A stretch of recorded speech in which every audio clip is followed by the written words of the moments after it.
Audit report के दो formats available है हमारे पास, एक 700 का है और एक ऐसे कंपनीज एक्ट का है।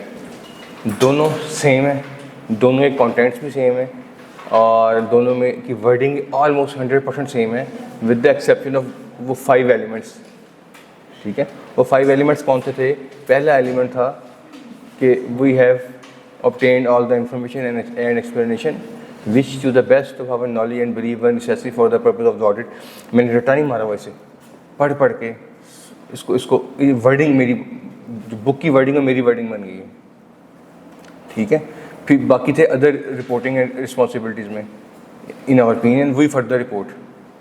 पहला बुक्स ऑफ अकाउंट्स, दूसरा वो 6 के 6 एलिमेंट्स आ रहे हैं in conformity with the companies act and are in agreement with books of accounts and returns। तीसरा investments made, expenditure incurred for the purpose of company's business। guarantees extended की बात भी करता है। चौथा ज़कात की बात करता है।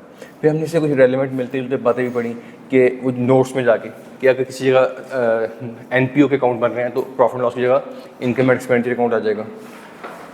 ठीक है, फिर हमने पढ़ा कि किसी जगह ज़कात डिडक्टेबल थी ही नहीं तो उसको अपने सब्स्टिट्यूट कर देना, रिप्लेस कर देना कि नो ज़कात वाज डिडक्टेबल। ठीक है, यहाँ तक क्लियर? अब हम इस कॉन्फिडेंस से SCCP वाली रिपोर्ट पढ़ेंगे कि हमने 700 भी साथ साथ कवर कर लिया। ठीक है, अगर आप इस चीज़ को चेक करना चाहें इंडिपेंडेंट तो SCCP वाला फॉर्मेट भी अवेलेबल है आपके पास, दूसरा भी अवेलेबल है जो 7 5 6 बातें मैंने की हैं वो उसमें से माइनस कर देंगे तो 700 पहुँच जाएंगे, खुद चेक कर लीजिएगा। ठीक है, 230 पेज में है यहाँ पे SCCP फॉर्मेट वाला फॉर्मेट अवेलेबल है जिसमें लिखा हुआ है रिपोर्टिंग ऑब्लिगेशन, लिखा हुआ है ना रेगुलेशन 2018। क्यों जी? और 222 पेज में है, 220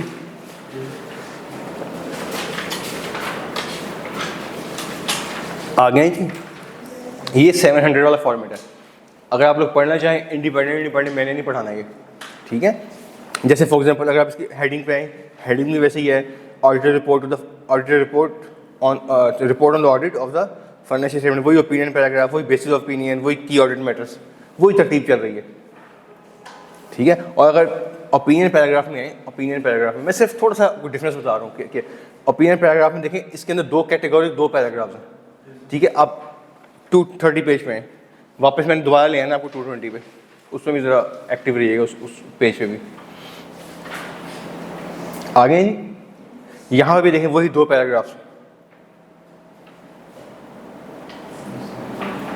ठीक है, इसमें जो 230 पेज है इसमें पहले ओपिनियन पैराग्राफ में पहले पैराग्राफ में including summary of significant accounting policy and other explanatory information, इसके बाद एंड कॉमा के बाद एंड वी स्टेट, ये चीज़ आपको यहाँ नहीं मिलेगी 700 में। ठीक है, ये हमने पढ़ लिया है ना, इसका मतलब हमें 700 वाली रिपोर्ट पढ़ने की जरूरत नहीं है। ठीक है, अब हम क्या करेंगे, हम इसको डिस्कस करेंगे नोट 4.3 पेज 217 पे। 4.3 217 पे यार core elements of audit report, core elements of audit report ये पढ़ेंगे। ये कितने एलिमेंट्स हैं? 14 होने चाहिए। कितने हैं नेक्स्ट पेज पे? 14 एलिमेंट्स ये वाले पढ़ेंगे हम, और साथ इनके देखें इसी तरतीब से नीचे चल रहा है। पहला एलिमेंट टाइटल है तो इस आपकी डिटेल भी 218 पे टाइटल की आ रही है, फिर एड्रेस की आ रही है, फिर ऑडिटर ओपिनियन, ये सारी इसी तरतीब से चल रहा है। ठीक है, 219 पेज भी इसी को लेकर चल रहा है, और 221 के एंड तक date and address and date, ये डेट मैंने को पढ़ाई हुई है पहले जब सब्सिक्वेंट में पढ़े थे। और इसके बाद वो मॉडल रिपोर्ट आ जाएगी नेक्स्ट पेज पे 222 पे, जो मैंने नहीं पढ़ानी, आपने खुद पढ़नी है, पढ़ लीजिएगा। मैंने जब SCCP वाली रिपोर्ट पढ़ाऊंगा ये ऑटोमेटिकली पढ़ा हो जाएगी। ठीक है, समझ गए? अच्छा, इस मॉडल रिपोर्ट के बाद जैसे हम इस रिपोर्ट को ख़त्म करेंगे तो नेक्स्ट 701 स्टार्ट हो जाएगा, मीन 700 ख़त्म हो जाएगा आपको। अब हमारा क्या रहेगा 700 में? Core elements. ठीक है, अब हमारी पढ़ने की तरतीब थोड़ी सी होगी, शफलिंग करनी पड़ेगी आपको थोड़ी सी पेजेस की। मैं कोर एलिमेंट आपको वो लिस्ट पढ़ाऊंगा, फिर उसकी चैप्टर की डिटेल पढ़ेंगे और फिर उसकी प्रैक्टिकल एप्लीकेशन जाके देखेंगे SCCP वाली रिपोर्ट पे। अब मैं क्या कर रहा हूँ, मैं रिपीट कर रहा हूँ कोर एलिमेंट्स पढ़ाऊंगा आपको, 700 स्टैंडर्ड से उसकी डिटेल पढ़ाऊंगा एलिमेंट की, और उसको हम चेक करेंगे जाके 700 की रिपोर्ट से नहीं, SCCP की रिपोर्ट से चेक करेंगे, मैं गलत तो नहीं कह रहा, ठीक है, ताकि आपको बिल्कुल इसमें कोई हम बिल्कुल भी ऐसे हमें वो बेइज्जती नहीं हो, ठीक है। रिपोर्ट चैप्टर में पढ़ेंगे 700 और एप्लीकेशन करेंगे उसकी SCCP वाली रिपोर्ट से, ठीक है जी। SCCP वाली रिपोर्ट हमारी 230 पेज पे है।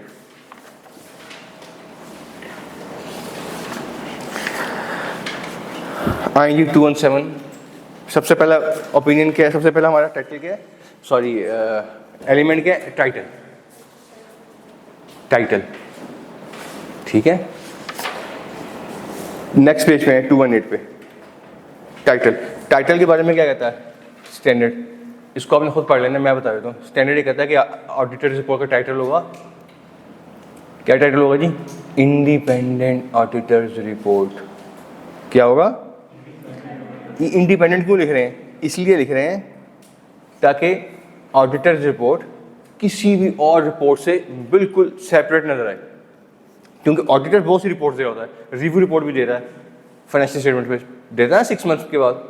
अच्छा, फिर कई दफ़ा वो प्रोजेक्टेड अकाउंट से भी रिपोर्ट देता है, आपने भी स्टैंडर्ड नहीं पढ़ा, वो कोई और असाइनमेंट भी करता है, वो आपने स्टैंडर्ड भी नहीं पढ़े, या वो आपने पढ़ा जब मैनेजमेंट स्टेटमेंट ऑफ कंप्लायंस की स्टेटमेंट देगी तो ऑडिटर उस पर भी रिव्यू रिपोर्ट देगा, कोड ऑफ कॉर्पोरेट गवर्नेंस की कंप्लायंस की स्टेटमेंट देगी, ऑडिटर उस पर भी रिपोर्ट देगा। तो ऑडिटर बहुत सी रिपोर्ट्स दे रहा होता है, उन रिपोर्ट्स को फाइनेंशियल स्टेटमेंट की रिपोर्ट से सेपरेट करने के लिए इंडिपेंडेंट ऑडिटर्स रिपोर्ट का टाइटल होना चाहिए। कर लेंगे, और इसका फ़ायदा क्या होगा कि ये जो ना सेपरेट करता है, अलग कर देता है बाकी रिपोर्ट्स को ऑडिटर्स रिपोर्ट से। क्लियर हो गया, पढ़ लिया इसे। अब 230 पे आ जाए। कैपिटल लेटर्स में लिखा हुआ है independent auditors report. Again requirement किसकी है, 700 की। कंप्लायंस कौन कर रहा है, SCCP, ठीक है। ये क्यों ऐसे हो रहा है, तरतीब भी चेंज नहीं करेगा, इसको समझ लेना, इसकी वो ऑर्डरिंग भी चेंज नहीं करेगा, उसी ऑर्डर में लेके चलेगा। रीज़न क्या है, 700 स्टैंडर्ड ने कहा है कि मैंने जो कंटेंट्स दिए ना, कितने कंटेंट्स दिए हैं, 14, ये 14 में से कोई एक भी आगे पीछे हुआ ना तो ऑडिटर ने लिखना नहीं है कि मैंने ऑडिटिंग स्टैंडर्ड के मुताबिक ऑडिट किया। इतना इस पर IFAC इस पर सीरियस है। मैं फिर रिपीट करता हूँ, हम पढ़ेंगे, हमारे कोर्स में है यहाँ पे, कि अगर ऑडिटर किसी ज्यूरिसडिक्शन में, ये पढ़ लिखा हुआ है बुक में हमारी, हम इस चैप्टर के बाद पढ़ेंगे, अगर किसी ज्यूरिसडिक्शन ने अपना सेपरेट ओपिनियन ऑडिट रिपोर्ट का फॉर्मेट दिया हुआ, जैसे पाकिस्तान ने दिया हुआ ना 230 पेज पे, SCCP ने दिया हुआ ना फॉर्मेट, अगर वो फॉर्मेट उसमें इस 14 के 14 कंटेंट्स आ रहे हैं, तब ही ऑडिटर लिखेगा कि मैंने ऑडिट किया ऑडिटिंग स्टैंडर्ड्स के मुताबिक। ऑडिट किया है, हालांकि आपने ऑडिट तो पूरा ऑडिटिंग स्टैंडर्ड के मुताबिक किया है। स्टैंडर्ड इतना इसमें सीरियस है कि अगर आपने मेरी रिपोर्ट का कोई कंटेंट चेंज किया तो आपने ये नहीं लिखना कि मैंने ऑडिटिंग स्टैंडर्ड के मुताबिक ऑडिट किया, याद रहेगा। इसलिए SCCP को भी उसकी इतनी करीज ही नहीं आ सकी, फॉर्मेट चेंज कर दे, कोई कंटेंट आगे पीछे कर दे, उसने उसी तरतीब से लेके चला इसे, ठीक हो गया। तो सेकंड क्या है जी, एड्रेसी, पेज 217 पे सेकंड एड्रेसी। आ जाए 218 पे आ जाए। एड्रेसी कौन होता है, किसको एड्रेस करते हैं, किसको एड्रेस करेंगे जी, ठीक कह रहे हैं, मैनेजमेंट वाले भी ठीक कह रहे हैं, शेयर होल्डर्स वाले भी ठीक कह रहे हैं, मेंबर्स को भी एड्रेस करते हैं, कई दफ़ा पब्लिक को भी एड्रेस करते हैं, ठीक है। डिफरेंट प्रैक्टिसेस चलती हैं। हम पाकिस्तान में किसे करते हैं, शेयर होल्डर्स, सॉरी मेंबर्स को audit report to the members. अच्छा, 700 पता है कहता है किसको एड्रेस करना है, 700 कहता है उसको एड्रेस करना है जिसको आपका लोकल लॉ कहता है, उसने लॉ पे छोड़ दी, ठीक है। एड्रेसिंग में है ना, the report should be properly addressed as required by national law. उसने जिम्मेदारी नहीं ली, कहता जो नेशनल लॉ कहता है उसे करता है।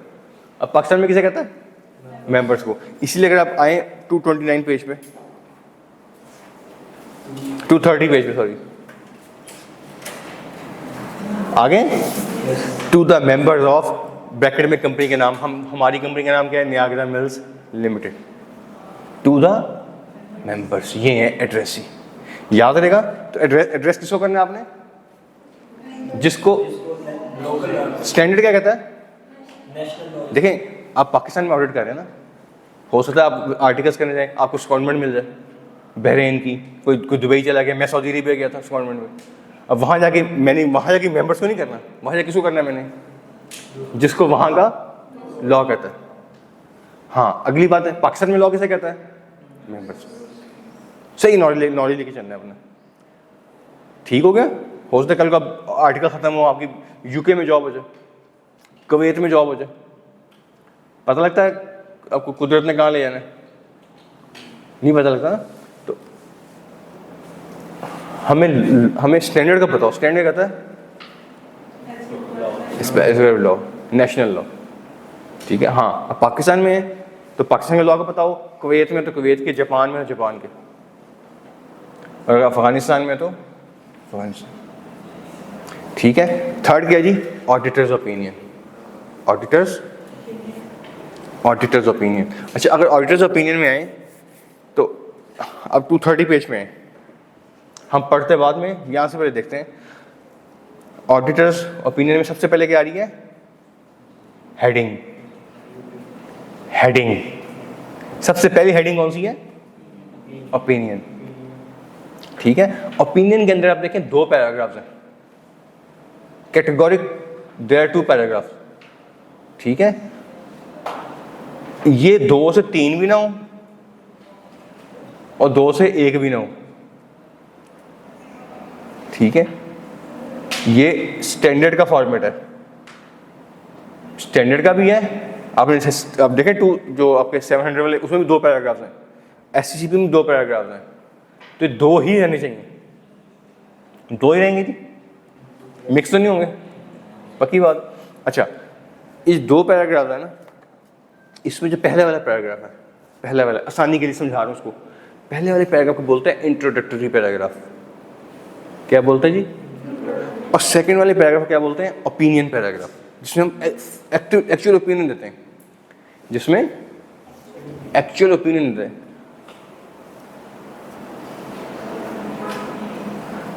पप्पू पास हुआ है, फेल किस में होगा, ओपिनियन पैराग्राफ के पैराग्राफ नंबर 2 में, ओपिनियन सेक्शन के पैराग्राफ नंबर 2 में,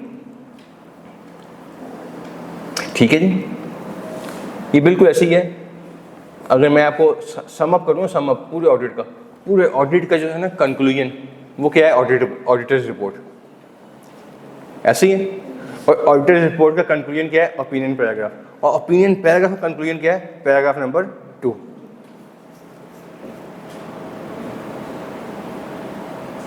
ये मुझे याद है, हम स्कूल में पढ़ते 6th-7th में, और हमारी ना रिजल्ट कार्ड की बुकलेट होती थी, काफ़ी लंबी, जो 8-10 सफ़ों की होती थी, आखिरी पेज में ना होता था वो टोटल।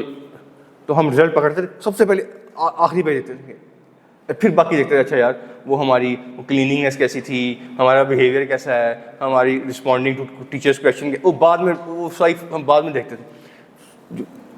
की चीज़ क्या होती थी कि पास हुए फेल, अच्छा अगर पास हुए तो फिर उसके बाद देखते थे रिजल्ट कैसा है, चलो परसेंटेज कैसी है, उसके बाद बताते थे चलो यार हमारे यूनिफॉर्म साफ थी कि नहीं थी, हम बिहेवियर ठीक है कि नहीं पीयर्स के साथ, कॉलीग्स के साथ, वो बाकी से इररिलेवेंट हो जाती। तो ये भी ऐसी, इसमें काफ़ी कुछ है रिपोर्ट में, कुछ चीज़ें इररिलेवेंट है, हम कहेंगे यार चलो असल क्या है, ओपिनियन पैराग्राफ नंबर 2। अच्छा पहले पैराग्राफ में क्या है, इंट्रोडक्शन, पहले में क्या है जी, अच्छा इंट्रोडक्शन क्या है, इसमें है ऑडिटर्स ओपिनियन, पेज 218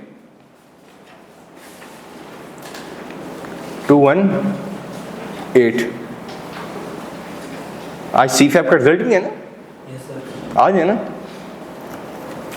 मैसेजेस आए नहीं, क्योंकि इस वक्त मैसेज इसकी भरमार हो चुकी होती। अच्छा जी,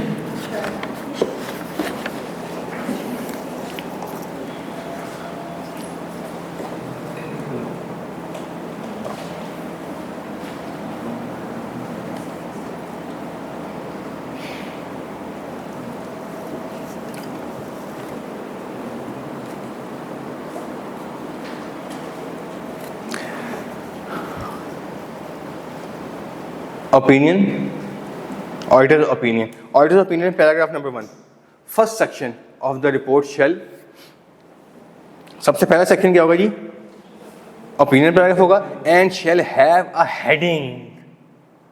हेडिंग शौक से नहीं डाली, दिल कर रहा था नहीं डाली, प्यारी लग रही थी इसलिए नहीं डाली, किस लिए डाली है?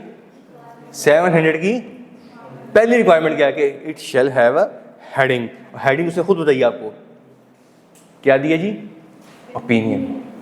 और इसमें क्या होगा, इस सेक्शन में क्या होगा जी, identify the entity whose financial statement have been. सबसे पहले आपने देखना, आइडेंटिफाई तो करना किसकी ऑडिट किया आपने, क्या किया है। सबसे पहले में क्या सिलेक्ट कर रहे हैं, एंटिटी जिसका ऑडिट किया है, और दूसरे में state the fact that financial statement have been, लोगों को बताएंगे हमने इसका ऑडिट किया है। अच्छा, ऑडिट किसका किया है, फाइनेंशियल स्टेटमेंट का। तो बताएं फाइनेंशियल स्टेटमेंट में क्या क्या शामिल है, स्टेटमेंट 6 या 5 जितनी भी आ जाएंगी, ऐसी होनी चाहिए ना। अच्छा, फिर कुछ स्टेटमेंट्स होती हैं एज, और कुछ होती है फॉर पीरियड, सबको बताएं। अच्छा, फिर नोट्स में क्या होता है, अकाउंटिंग पॉलिसीज भी होती हैं, एक्सप्लेनेटरी नोट्स भी होते हैं, उसको आइडेंटिफाई करें। तो पहले पॉइंट में identify the entity whose financial statement have been, दूसरा स्टेट द फैक्ट कि financial statement have been audited, तीसरा identify the title of each statement, ठीक है, चौथा रेफर नोट्स और सिग्निफिकेंट अकाउंटिंग पॉलिसी और एक्सप्लेनेटरी नोट, और फिफ्थ में कहता है स्पेसिफाई डेट और पीरियड, डेट बैलेंस शीट की, पीरियड उसके अलावा सारी चीज़ों का, प्रॉफिट लॉस का, ओसीआई का, कैश फ्लो का, अदर, और नोट सबका क्या होता है, पीरियड। अभी 5 रिक्वायरमेंट्स आपके पास आ गई। अब आ जाए इंट्रोडक्टरी पैराग्राफ पे, पेज 230 पे। मैं ऐसे पढ़ता हूँ पैराग्राफ को, और देखें इसकी सारी कंप्लाइंस की है एससीसीपी ने। अगेन मैं कह रहा हूँ, हम रिक्वायरमेंट्स पढ़ रहे हैं 700 की, और कंपेयर कर रहे हैं, प्रैक्टिस हम 700 एससीसीपी वाले से कर रहे हैं। तो क्या कहता है, वी हैव ऑडिटेड, वो पॉइंट नंबर 2 आ गया, state the fact that financial statement have been audited, we have the next financial statement, या ब्रैकेट में लिखा हुआ रिवाइज। रिवाइज हो सकते हैं अकाउंट्स, कब हो सकता है रिवाइज, चेंजेस करवाए,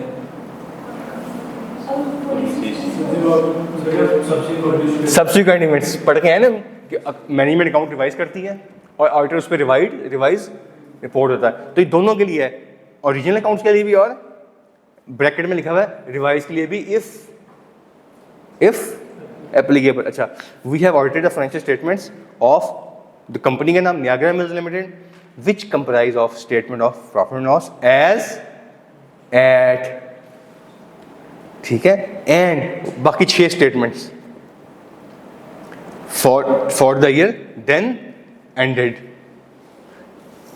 रिक्वायरमेंट मीट हो रही है ना। अच्छा, अब कौन सी रहेगी, and notes to the financial statement including summary of significant accounting policies. ये 5 की 5 रिक्वायरमेंट्स पूरी हो गई।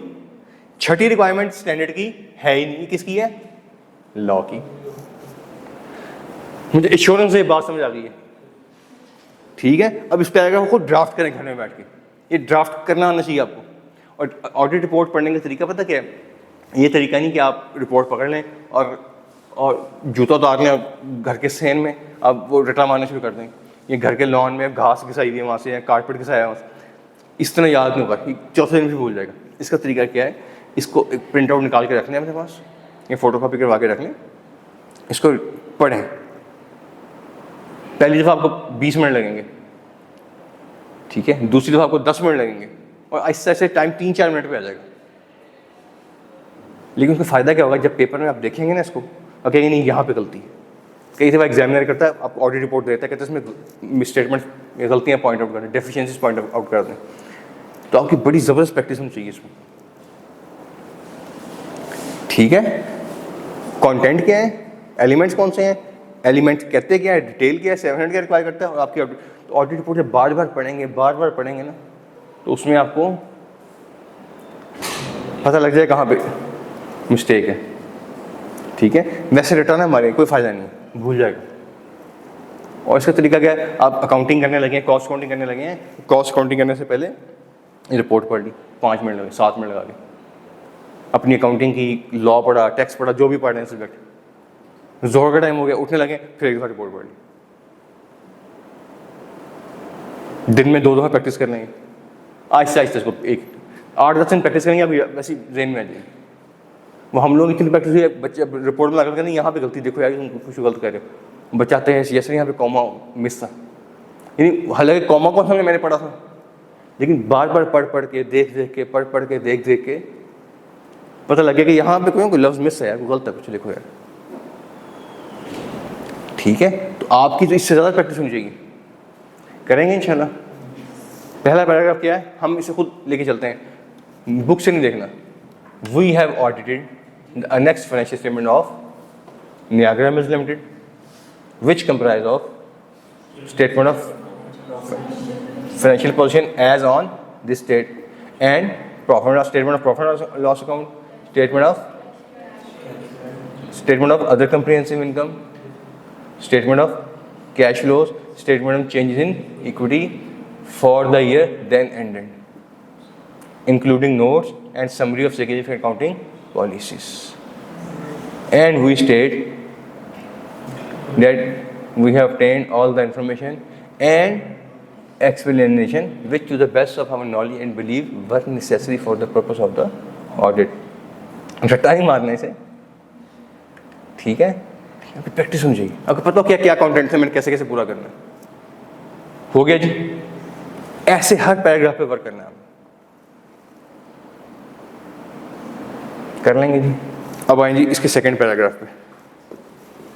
पहला पैराग्राफ था इंट्रोडक्टरी, दूसरा कौन सा है, ओपिनियन पैराग्राफ। ठीक है, अच्छा ओपिनियन पैराग्राफ से पहले आपको आना पड़ेगा एप्लीकेबल फाइनेंशियल रिपोर्टिंग फ्रेमवर्क पे। फ्रेमवर्क दो तरह के थे, फेयर प्रेजेंटेशन फ्रेमवर्क और कंप्लायंस फ्रेमवर्क। याद है हमने यहाँ पढ़ा, जो सा फ्रेमवर्क होगा वैसी रिपोर्ट होगी।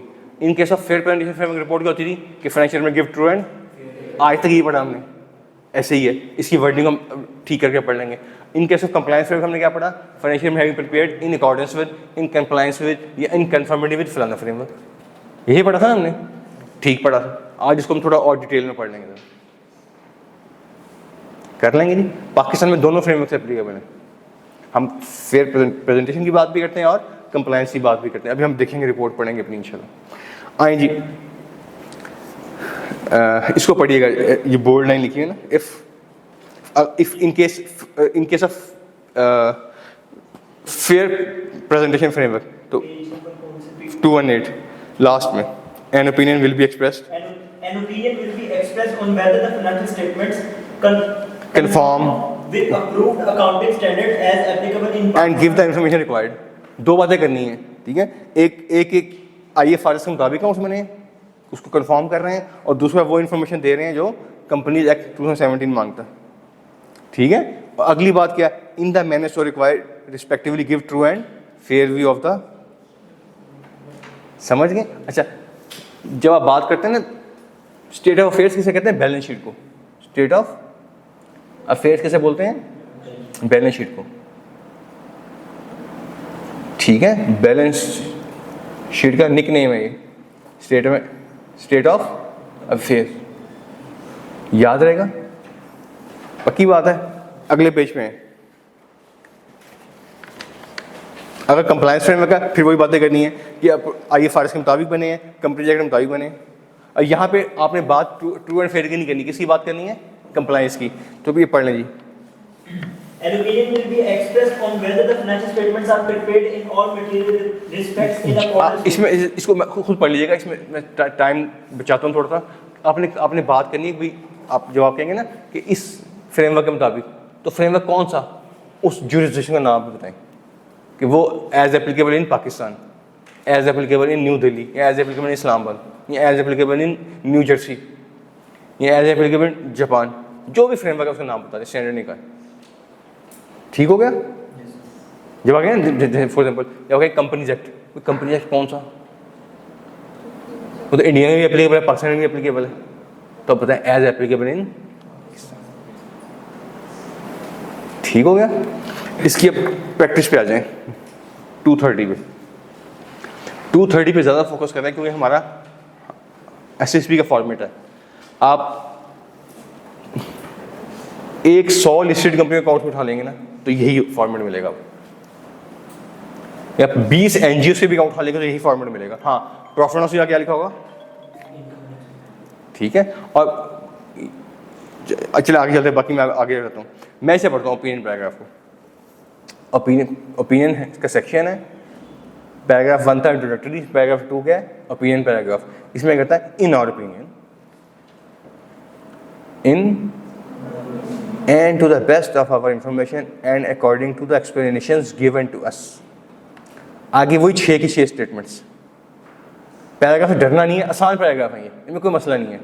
वही statement of financial position, profit and loss, OCI, या अगर इनकम एंड एक्सपेंडिचर बन रहा है तो वो change in equity and statement of change in cash flow together with notes forming part there of.